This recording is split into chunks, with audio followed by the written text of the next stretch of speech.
Hello, again, I'm here to read chapter 3 of Esperanza Rising by Pam Munoz Ryan. Chapter 3, Los Higos, Figs. The wind blew hard that night, and the house moaned and whistled. Instead of dreaming of birthday songs, Esperanza's sleep was filled with nightmares. An enormous bear was chasing her, getting closer and closer, and finally folding her in a tight embrace. Its fur caught in her mouth, making it hard to breathe. Someone tried to pull the bear away, but couldn't. The bear squeezed harder until it was smothering Esperanza. Then, when she thought she would suffocate, the bear grabbed her by the shoulders and shook her until her head wagged back and forth. Her eyes opened, then closed again. She realized she was dreaming, and for an instant she felt relieved. But the shaking began again, harder this time. Someone was calling her, Esperanza! She opened her eyes. Esperanza, wake up! Screamed Mama. The house is on fire. Smoke drifted into the room. Mama, what's happening? Get up, Esperanza. We must get Abuelita. Esperanza heard Alfonso's deep voice yelling from somewhere downstairs. Señora Ortega! Esperanza! Here, we are here, called Mama, grabbing a damp rag from the wash bowl and handing it to Esperanza to put over her mouth and nose. Esperanza swung around in a circle, looking for something, anything, to save. She grabbed the doll. Then she and Mama hurried down the hall toward Abuelita's room. But it was empty. Alfonso! Screamed Mama. Abuelita is not here. We will find her. You must come now. The stairs are beginning to burn. Hurry! Esperanza held the towel over her face and looked down the stairs. Curtains flamed up the walls. The house was enveloped in a fog that thickened toward the ceiling. Mama and Esperanza crouched down the stairs where Alfonso was waiting to lead them out through the kitchen. In the courtyard, the wooden gates were open. Near the stables, the vaqueros were releasing the horses from the corrals. Servants scurried everywhere. Where were they going? Where's Abuelita? Abuelita! Cried Mama. Esperanza felt dizzy. Nothing seemed real. Was she still dreaming? Was this her own imagination gone wild? Miguel grabbed her. Where's your mother and Abuelita? Esperanza whimpered and looked toward Mama. He left her, stopped at Mama, then ran toward the house. The wind caught the sparks from the house and carried them to the stables. Esperanza stood in the middle of it all, watching the outline of her home silhouetted in flames against the night sky. Someone wrapped a blanket around her. Was she cold? She did not know. Miguel ran out of the burning house, carrying Abuelita in his arms. He laid her down and Hortensia screamed. The back of his shirt was on fire. Alfonso tackled him, rolling him over and over on the ground until the fire was out. Miguel stood up and slowly took off the blackened shirt. He wasn't badly burned. Mama cradled Abuelita in her arms. Mama, said Esperanza, is she... No, she is alive, but weak, and her ankle, I don't think she can walk, said Mama. Esperanza knelt down. Abuelita, where were you? Her grandmother held up the cloth bag with her crocheting, and after some minutes of coughing, whispered, We must have something to do while we wait. The fire's anger could not be contained. It spread to the grapes. The flames ran along the deliberate rows of the vines, like long curved fingers reaching for the horizon, lighting the night sky. Esperanza stood as if in a trance and watched El Rancho de las Rosas burn. Mama, Abuelita, and Esperanza slept in the servants' cabins. They really didn't sleep much, but they didn't cry either. They were numb, as if encased in a thick skin that nothing could penetrate. And there was no point in talking about how it happened. They all knew that the uncles had arranged the fire. At dawn, still in her nightgown, Esperanza went out among the rubble, avoiding the smoldering piles. She picked through the black wood, hoping to find something to salvage. She sat on an adobe block near what used to be the front door and looked over at Papa's rose garden. Flowerless stems were covered in soot.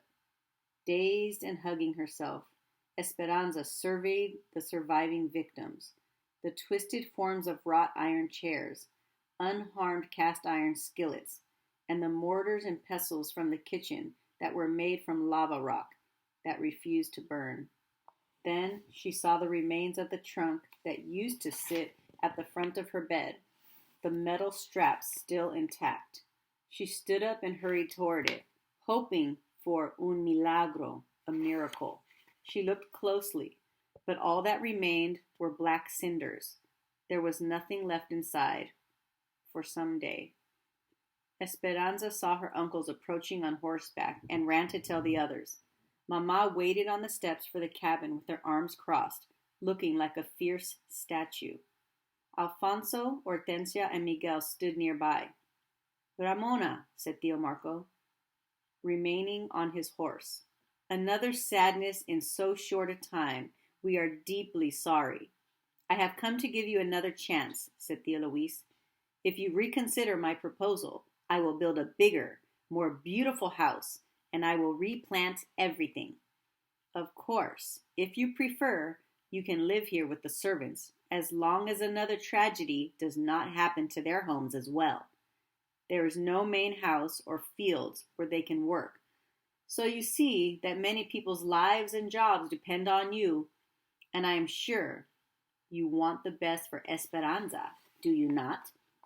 Mamá did not speak for several moments. She looked around at the servants who had gathered. Now her face did not seem so fierce, and her eyes were damp. Esperanza wondered where the servants would go when Mamá told Tía Luis no. Mamá looked at Esperanza with eyes that said, "Forgive me." Then she dropped her head and stared at the ground. "I will consider your proposal," said Mamá. Tía Luis smiled. "Ah, I am delighted. I have no doubt that you will make the right decision. I will be back in a few days for your answer." "Mamá, no," said Esperanza. She turned to Tía Luis and said, "I hate you." Tía Luis ignored her. "And Ramona, if Esperanza is to be my daughter, she must have better manners. In fact, today I will look into boarding schools where they can teach her to act like a lady." Then he turned his horse, dug his spurs into the animal, and rode away. Esperanza began to weep. She grabbed Mammá's arm and said, "Why? Why did you tell him that?" But Mamá was not listening to her. She was looking up, as if consulting the angels. Finally, she said, "Alfonso, Hortensia, we must talk with Abuelita. Esperanza and Miguel, come inside. You're old enough to hear the discussions." "But Mamá." Mamá took Esperanza by the shoulders and faced her. "Mija, my daughter, do not worry. I know what I am doing." They all crowded into Hortensia and Alfonso's tiny bedroom where Abuelita was resting, her swollen ankle propped on pillows.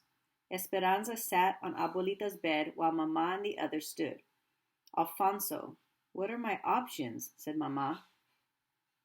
"If you don't intend to marry him, Señora, you cannot stay here. He would burn down the servants' quarters next. There will be no income because there are no grapes. You would have to depend on the charity of others, and they would be afraid to help you. You could move to some other part of Mexico, but in poverty, Luis's influence is far-reaching." The room was quiet. Mamá looked out the window and tapped her fingers on the wooden sill. Hortensia went to Mammá's side and touched her arm. "You should know that we have decided to go to the United States. Alfonso's brother has been writing to us about the big farm in California where he works now. He can arrange jobs and a cabin for us too. We are sending the letter tomorrow." Mamá turned and looked at Abuelita. With no words spoken, Abuelita nodded. "What if Esperanza and I went with you?" "To the United States," said Mamá. "Mamá, we cannot leave Abuelita." Abuelita put her hand on Esperanza. "I would come later, when I am stronger." "But my friends and my school, we can't just leave. And Papa, what would he think?" What should we do, Esperanza? Do you think Papa would want me to marry Tio Luis and let him send you to a school in another city? Esperanza felt confused. Her uncle said he would replace everything as it was, but she could not imagine Mama being married to anyone but Papa. She looked at Mama's face and saw sadness, worry, and pain. Mama would do anything for her, but if Mama married Tio Luis, she knew that everything would not really be as it was.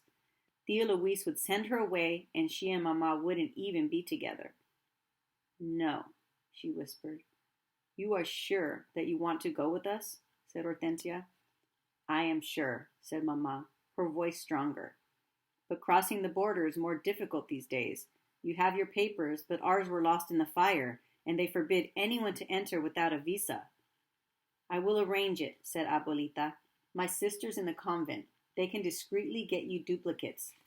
No one could know about this, Senora, said Alfonso. We would all have to keep it a secret if you come. This will be a great insult to Luis. If he finds out, he will prevent you from leaving the territory. A tiny smile appeared on Mama's tired face. Yes, it would be a great insult to him, wouldn't it? In California, there is only field work, said Miguel. I am stronger than you think, said Mama. We will help each other. Hortensia put her arm around Mama. Abuelita squeezed Esperanza's hand. Do not be afraid to start over. When I was your age, I left Spain with my mother, father, and sisters. A Mexican official had offered my father a job here, in Mexico. So we came. We had to take several ships, and the journey lasted months. When we arrived, nothing was as promised. There were many hard times, but life was also exciting, and we had each other. Esperanza, do you remember the story of the phoenix, the lovely young bird that is reborn from its own ashes? Esperanza nodded. Abuelita had read it to her many times from a book of myths. We are like the phoenix, said Abuelita, rising again with a new life ahead of us. When she realized she was crying, Esperanza wiped her eyes with her shawl. Yes, she thought, they could have a home in California, a beautiful home.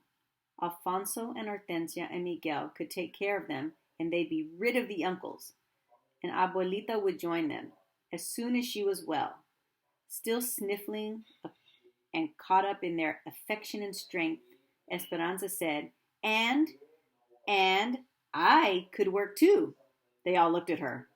And for the first time since Papa died, everyone laughed. The next day, Abuelita's sisters came for her in a wagon. The nuns, dressed in their black and white habits, gently lifted Abuelita into the back. They pulled a blanket under her chin, and Esperanza went to her and held her hand. She remembered the night that Alfonso and Miguel brought Papa home in the wagon. How long ago was that? She knew that it had only been a few weeks, but it seemed like many lifetimes ago. Esperanza tenderly hugged and kissed Abuelita. Mi nieta, we won't be able to communicate. The mail is unpredictable, and I'm sure your uncles will be watching my correspondence. But I will come. Of that you can be certain. While you are waiting, finish this for me. She handed Esperanza the bundle of crochet. Look at the zigzag of the blanket. Mountains and valleys. Right now, you are in the bottom of a valley, and your problems loom big around you. But soon, you will be at the top of a mountain again. After you have lived many mountains and valleys, we will be together. Through her tears, Esperanza said, Please get well. Please come to us.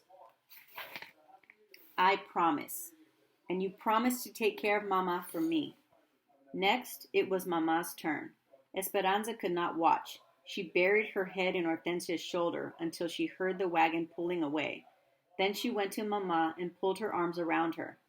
They watched the wagon disappear down the path until it was a speck in the distance, until even the dust was gone. That's when Esperanza noticed the old trunk with the leather straps that the nuns had left. What is in the trunk? She asked. Our papers to travel and clothes from the poor box at the convent. The poor box? People donate them, said Mama, for others who cannot afford to buy their own. Mama, at a time like this, Must we worry about some poor family who needs clothes? Esperanza, said Mamma, we have little money, and Hortensia, Alfonso, Miguel are no longer our servants. We are indebted to them for our finances and our future. And the trunk of clothes for the poor? Esperanza, it is for us. Senor Rodriguez was the only person they could trust.